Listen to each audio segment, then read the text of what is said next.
शेख साहब के घर सर्दी के मौसम में मेहमान आ गया। मेहमान को रात सोने के लिए जो रजाई दी गई वो छोटी थी। मेहमान ने शेख से कहा कि ये रजाई छोटी है, मुंह पे लूं तो पाँव नंगे हो जाते हैं और अगर पाँव पे लूं तो मुंह नंगा हो जाता है। मुझे और रजाई दी जाए। शेख साहब ने कहा, तुम ये रजाई मुंह पर लेके लेटो, पाँव वाली तरफ से मैं पूरी करता हूँ। जब मेहमान ने मुंह पर रजाई की तो शेख साहब ने मेहमान के पाँव पर छड़ी मारी। मेहमान ने पाँव जल्दी से रजाई के अंदर कर लिए। शेख साहब ने मेहमान से कहा, ये लो, एक दफा मैंने रजाई पूरी कर दी है, अब सारी रात तुम जानो और रजाई जाने, अब मेरी कोई जिम्मेदारी नहीं है। एक राना अपनी बीवी के साथ ट्रेन में सफर कर रहा था। बीवी ने उससे कहा, नाल वाला बंदा मेरी शलवार विच हथ पा रहा है। तो समझदार राणा बोला, तू फिकर ना कर, पैसे मेरी शलवार दे विच ने। लड़की डॉक्टर से, ये बच्चा 2 दिन से दूध नहीं पी रहा।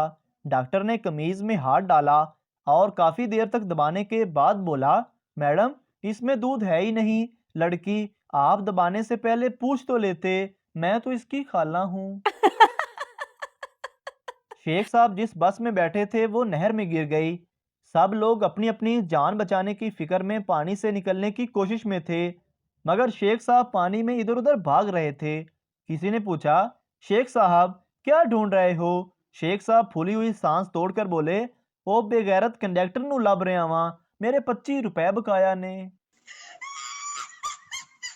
एक अराई की मुर्गी मर गई। वो बहुत ज्यादा रोया। ज्यादा रोने पर दोस्त ने कहा, यार मेरा भी अब्बा मर गया से, मैं ते नहीं रोया। अराई बोला, यार तेरा अब्बा केड़े अंडा दिंदा सी। एक पठान सऊदीया गया और वहां देखा कि नीचे सिगरेट पड़ा हुआ है और इसके ऊपर अरबी में लिखा हुआ है गोल्ड लीफ। पठान ने सिगरेट उठाकर चूमा और ऊंची जगह पर रख दिया। एक दोस्त दूसरे दोस्त से, आराम से बैठो वरना मुक्का मार दूंगा और तुम्हें मुल्तान पहुंचा दूंगा। दूसरा दोस्त बोला, यार जरा आराम से मारना क्योंकि मैंने साहिवाल उतरना है। एक पंजाबी किसी होटल में गया और वॉशरूम में गया तो वहां पर फिनाइल की गोलियां पड़ी थी। पंजाबी ने फिनाइल की गोली उठाकर मुंह में डाली और थूकते हुए बोला, ओ तेरी, हुन ते मखाने भी पक्के आन लग पे ने। पठान अपनी माशूक के साथ बैठा था। पठान ने पूछा, क्या मैं आपको चूम सकता हूँ? माशूक, नहीं, मेरी लिपस्टिक खराब हो जाएगी। पठान, क्या मैं तुम्हें किस कर सकता हूँ? माशूक, नहीं, मेरी कमीज गिली हो जाएगी। पठान, क्या मैं आपके साथ रोमांस कर सकता हूँ? माशूक, नहीं, मेरे पीरियड्स चल रहे हैं। पठान, लाले की जान, अब ये मत कहना कि मोशन भी लगे हुए हैं। जानते हो उम्मीद टूटना किससे कहते हैं? जब मेहमान प्लेट से आखिरी समोसा भी उठा ले, जालमो एक ते समोसा छड़ दियो। बेटा, अब्बा जान, क्या ये बात दुरुस्त है कि बड़ों का इल्म बच्चों से ज्यादा होता है? बाप, हाँ बेटा दुरुस्त है। बेटा, अच्छा तो ये बताइए कि टेलीफोन किसने इजाद किया था? बाप, ग्राहम बेल ने। बेटा, ग्राहम बेल ने क्यों इजाद किया, इसके बाप ने क्यों नहीं किया? सरदार रोटी का एक टुकड़ा खुद और एक टुकड़ा मुर्गी को खिला रहा था। दोस्त ने पूछा, ये क्या कर रहे हो तुम? सरदार ने कहा, हम खानदानी अमीर लोग हैं, रोज चिकन के साथ रोटी खाते हैं। बीवी ने नमाज पढ़कर दुआ के लिए हाथ ऊपर उठाए और बिना दुआ मांगे ही नीचे कर लिए। शोहर, ये क्या किया, दुआ क्यों नहीं मांगी तुमने? बीवी बोली, मैं दुआ मांगने लगी थी कि अल्लाह आपकी तमाम परेशानियां दूर कर दे, फिर अचानक ख्याल आया कि कहीं मैं ही ना मर जाऊं। बीवी, आप बहुत मोटे हो गए हो। पठान, तुम भी तो मोटी हो गई हो। बीवी, मैं तो माँ बनने वाली हूँ। पठान, मैं भी तो बाप बनने वाला हूँ। बाबा जी कहते हैं कि जब से पंजाबी फिल्में बनना कम हुई हैं, तब से गंदम की पैदावार अच्छी हो रही है, वरना आधा खेत तो हीरो नाच नाच कर तबाह कर देती थी। सरदार इंटरव्यू देने गया। बॉस, आप कितने बहन भाई हैं? सरदार, हम 9 बहन भाई हैं। बॉस, इनमें से आपका कौन सा नंबर है? सरदार, मेरा टेलीनॉर का नंबर है। डॉक्टर, तुम कितनी रोटियां खाते हो? मोटा आदमी, 10 पराठे और 6 कप चाय। डॉक्टर, आज से तुम 2 पराठे और 1 कप चाय पियोगे। मोटा आदमी, ये खुराक नाश्ते से पहले खानी है या बाद में? बीवी शॉपिंग करके घर वापस आई तो शोहर ने दरवाजा खोला। बीवी, ये डब्बा उठा लो।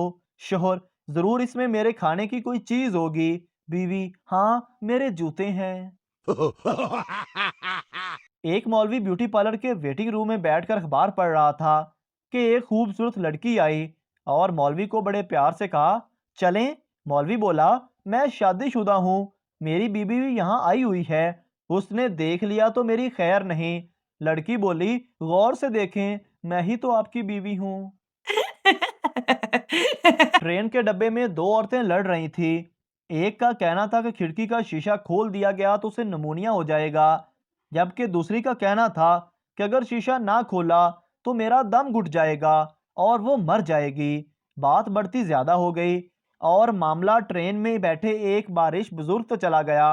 बुजुर्ग ने सारी बात सुनी और कुछ सोचकर कहा, पहले खिड़की बंद कर दी जाए ताकि औरत का दम घुट जाए और वो मर जाए, फिर खिड़की खोल दी जाए ताकि दूसरी औरत नमूनिया से मर जाए और हम सुकून से सफर कर सकें।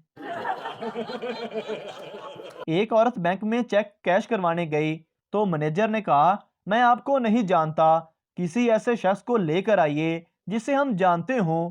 औरत थोड़ी देर बाद एक पुलिस इंस्पेक्टर को ले आई। मैनेजर ने इंस्पेक्टर से पूछा, क्या आप इस औरत को जानते हैं? तो पुलिस इंस्पेक्टर ने जवाब दिया, हाँ। औरत को पेमेंट कर दी गई और औरत चली गई। तो मैनेजर ने पुलिस इंस्पेक्टर से पूछा, आप इस औरत को कैसे जानते हैं? पुलिस इंस्पेक्टर ने जवाब दिया, मैं इस औरत को ऐसे जानता हूं कि कई दफा इसको जाली चेक कैश करवाने के जुर्म में गिरफ्तार कर चुका हूं। शानी के बड़े बड़े दुख। मैंने 3 घंटे लगाकर उसे इम्प्रेस करने के लिए एक शेर याद किया और वो शेर ये था कि बरसती बारिश में याद रखना, तुम्हें सताएंगी मेरी आंखें, किसी वली के मिज़ार पे जाके जब दुआ करोगे तब रो पड़ोगे तुम। और उसने सुनने के बाद बड़े आराम से कहा, असी वहाबी हुन्ने आ, असी दरबारां ते नहीं जांदे। ये तो अच्छा हुआ कि अंग्रेजों के दौर में फेसबुक नहीं था, वरना हम जैसा कोई भी आज़ादी के लिए मैदान में नहीं उतरता, बल्कि घर बैठे बैठे फेसबुक पर लिखा करता कि इसको इतना शेयर करो कि अंग्रेज हिंदुस्तान छोड़कर भाग जाए। शोहर बेडरूम में बैठा लैपटॉप पर काम कर रहा था। पास ही बीवी आराम से लेटी हुई थी जो मोबाइल चला रही थी। अचानक शोहर के मोबाइल पर व्हाट्सएप मैसेज की रिंगटोन बजी जो कि फ्रिज के ऊपर चार्जिंग पर लगा हुआ था। शोहर झटपट मोबाइल के पास पहुंचा और चेक किया तो इस पर बीवी का मैसेज था कि आते हुए फ्रिज से पानी की बोतल उठा लाना। डॉक्टर सरदार जी से, आपकी किडनी फेल हो गई है। सरदार पहले तो बहुत रोया, फिर आंसू साफ करके बोला, कितने नंबर से? मोहतरम नाजरीन, अगर आपको हमारी वीडियो अच्छी लगी है तो हमारे इस चैनल को सब्सक्राइब ज़रूर कर दीजिए ताकि आपको इस तरह की और मज़ा या वीडियोस फौरी और बर वक्त मिलती रहें।